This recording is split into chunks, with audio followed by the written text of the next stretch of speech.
గిటార్ని వాయించాను. And 9th standard I started with the accordion. Accordion 9వ తరగతిలో వాయించాను. And 10th I went for the organ those days. ఆ దినాల్లో అద్భుతమైన ఈ ఇన్స్ట్రుమెంట్స్ అన్ని కూడా వాయించేవాడిని. I never go for any cinema in my hostel. నా జీవితంలో హాస్టల్లో ఉన్నప్పుడు కానీ ఎప్పుడు కానీ సినిమాకి పోలేదు. In the hostel I used to preach to the students. విద్యార్థులకి నేను క్రీస్తుని గురించి పరిచయం చేసేవాడిని. As a son of a missionary with a half course, I preach even in the church. యేసు క్రీస్తు యొక్క దైవ మిషనరీ కొడుకుగా యేసు క్రీస్తు గురించి విద్యార్థుల మధ్య ప్రకటించేవాడిని. సగం నిక్కర్తో. In my at the age of 15 in my 10th class I used to take my accordion for the carols and used to sing so nicely. 16 సంవత్సరాల వయసులో అకార్డియన్ తీసుకొని ఆ దేవుని యొక్క పరిచర్యలో పాల్గొనేవాడిని. And in the 11th class I went to another Catholic institution. నేను నా యొక్క ఇంటర్మీడియట్ 11వ తరగతిలో నేను ఒక ఇన్స్టిట్యూట్ లో చేరడం జరిగింది. And we can go only to the mosque, there was no other churches. అక్కడ మా అందరికీ కలిపి ఉన్న సంఘానికి మాత్రమే వెళ్తాం, మరొక సంఘం లేదు. The brother who used to play the instrument in the mosque was not very good. కలిసి ఆరాధించే ఆ ఆరాధనలో ఒక ఆయన వాయిస్తూ ఉన్నాడు, అది మంచిగా అనిపించలేదు నాకు. Lot of discord whenever he used to play. ఆ కార్డ్స్ ఉంటాయి కదా, అవి చాలా అంటే సరైన విధానంలో వాయించట్లేదు. My blood used to boil like anything. ఆ విషయాన్ని చూసిన నా రక్తం పొంగింది, ఉడికిపోయింది. This man cannot play properly, but he gets the opportunity. చూడండి, సరిగా వాయించలేని వాడు ఆ అవకాశాన్ని పొందుకున్నాడు. I'm just only 16 years old. 16 సంవత్సరాల వయసు ఆ టైంలో. I wrote a letter to one of our friends. నా స్నేహితుల్లో ఒకరికి రాశాను ఉత్తరం. And I said that I am in the wrong place.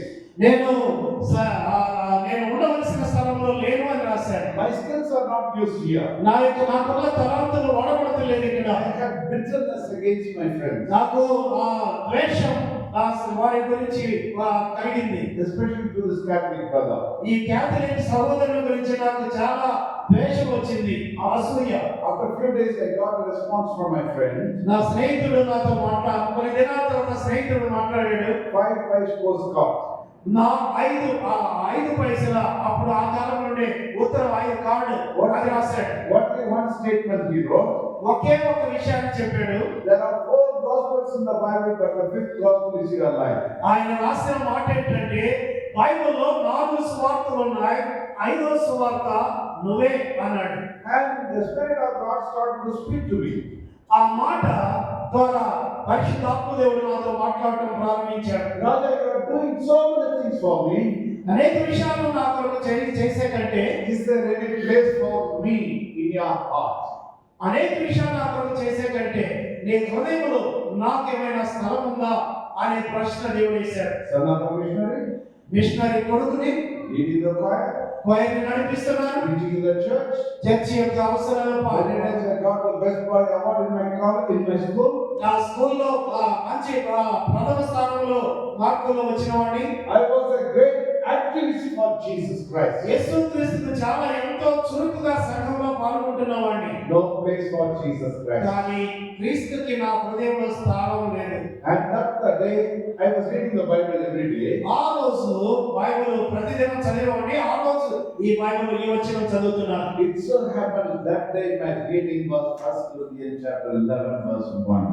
ఆ రోజు నా బైబిల్ చదువుతున్నప్పుడు అది 1 కొరింథీ 11వ అధ్యాయం 1వ వచనంగా ఉంది. Follow my example.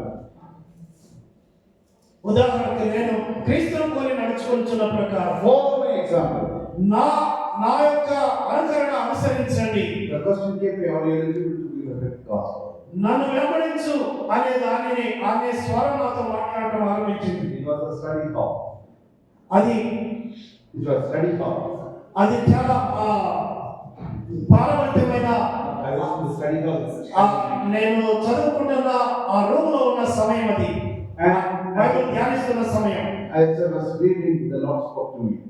అది చదువుతూ ఉన్నప్పుడు దేవుడు నాతో మాట్లాడాడు. The brokenness happened in my heart. నా హృదయం పగిలింది.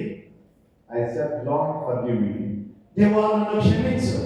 So far I was an activist for Jesus Christ. క్రీస్తు కొరకు చాలా చురుకైన పనివానిగా నేను ఉన్నాను. Today I want to be your disciple. ప్రభువా, ఈ రోజు నువ్వు నాకు కావాలి, Lord, you should increase. నువ్వు హెచ్చించబడాలి, I should decrease. నేను తగ్గించబడాలి. Now the tamasha starts. అక్కడే ఒక తమాషా జరిగింది. The brother who gave to me the letter was the brother who used to play the keyboard in the mosque. ఆ ఆ తమాషా ఏంటంటే నాకు ఎవరైతే ఉత్తరం రాశారో ఆ వ్యక్తి ఆ కీబోర్డ్ ప్లే చేయడం జరుగుతుంది. Now the Lord said, Raja, you go and ask forgiveness. ఇదిగో ఆ వ్యక్తి దగ్గరికి వెళ్ళి క్షమాపణ అడుగు అన్నాడు. See, many of us want to have a good relationship with God, not with others, is it? క్షమించండి, ఎవరైతే సరిగా వాయించట్లేదో ఆ వ్యక్తి మీద వచ్చిన ద్వేషం నాకుంది కదా. ఆ రోజు ప్రభు మాట్లాడాడు, ఆ వ్యక్తి మీద నీకు ద్వేషం వచ్చింది, క్షమాపణ అడుగు అని. Now the Lord is saying, you impact the world. నువ్వు ఈ కొయగాని ఈ ప్రపంచాన్ని నువ్వు చాలా ప్రభావితం చేస్తున్నావు. By conversion, you became a disciple of Christ. ఆ ఒప్పుదలతో నువ్వు శిష్యుడిగా అయ్యావు. Now you should impact the world.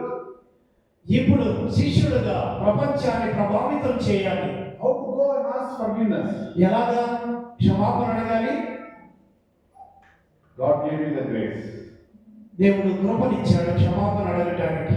God, through the Holy Spirit, gave me the courage. దేవుడు పరిశుద్ధాత్మ ద్వారా నాకు ఆ ధైర్యాన్ని ఇచ్చాడు. I got up, went out to call the brother. నేను లేచాను, నేనున్న స్థలంలో నుండి లేచి ఆ దగ్గరికి వెళ్ళి సహోదరుడు అన్నాను. And I told, I'm sorry, brother. నేను అన్నాను, సహోదరుడా నన్ను క్షమించు. Then I